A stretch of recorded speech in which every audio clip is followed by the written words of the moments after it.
ये कहानी मेरे कॉलेज टाइम की है। कहानी नहीं, ये हकीकत है। एक बार हम लोग सब दोस्त मिलके बाजार जाते हैं तो वहां पर दोपहर के टाइम भूख लगती है तो हम किसी ठेले पे रुकते हैं और वहां पर छोले भटूरे खाने का प्रोग्राम बनता है।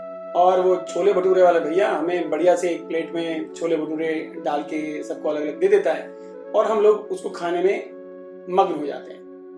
थोड़ी देर में एक वहां पर और ग्राहक आता है और ऐसा लगता था कि वो रेगुलर उसी के पास आके छोले भटूरे खाया करता था। तो उनके बीच में बातचीत शुरू हो जाती है जो हम लोगों को बड़े अच्छे से सुनाई दे रही थी। तो बातचीत ये होती है कि भाई कैसे हो, और मुझे तो लगता है जिंदगी भर तुम यही करते रहोगे।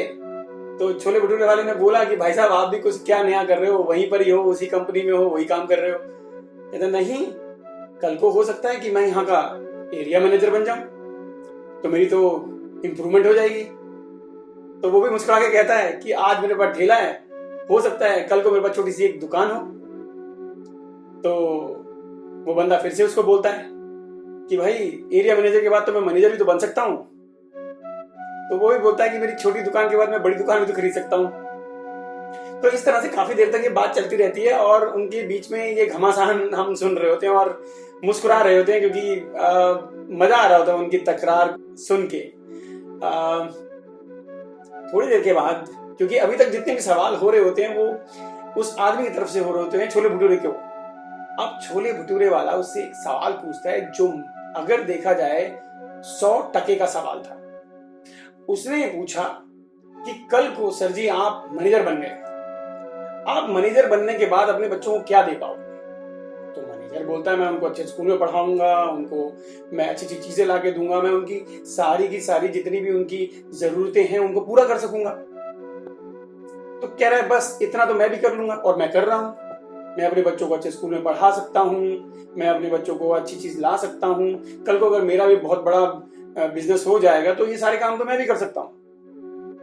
पर आप क्या अपने बच्चों को वहां बिठा पाओगे जहां पर आप छोड़ोगे। तो आदमी बोलता मुझे समझ में नहीं आया। कहता है अच्छा मैं आपको अच्छे से समझाता हूं। कह रहे जब मैं अपने बच्चों को पढ़ा लिखा के बड़ा कर लूंगा तो मैं उन्हें जहां तक मैं पहुंच पाया हूं वहां पर बिठा के जाऊंगा। कि अगर आज मेरे पास ठेला है, कल मेरे पास दुकान होगी, परसों मेरा अगर होटल होगा तो मेरा बच्चा होटल का मालिक बनेगा और वहां से अपनी जर्नी को शुरू करेगा। पर तुम्हारा बच्चा क्या करेगा। तुम्हारा बच्चा पढ़ेगा लिखेगा सब कुछ करेगा, पर उसके बाद वो वहीं से शुरू करेगा जहां से आपने अपनी जिंदगी शुरू की। तो बहुत बड़ा मैसेज है दोस्तों इसके अंदर। मैसेज ये है कि हम लोग पढ़ लिख के हमेशा सोचते हैं कि नौकरी दे दे सरकार, हमें सरकारी नौकरी मिल जाए या हमें प्राइवेट नौकरी मिल जाए, या हमें इस तरह की नौकरी क्यों नहीं मिल रही है, हमें उस तरह की नौकरी क्यों नहीं मिल रही है। हम लोग फॉरेन कंट्री चले जाते हैं क्योंकि हम यहां पर सेटिस्फाइड नहीं होते हैं। बॉस आपके पास सिर्फ पढ़ के सिर्फ एक ही इलाज नहीं है कि आपने पढ़ लिख लिया तो आपको नौकरी ही करनी है।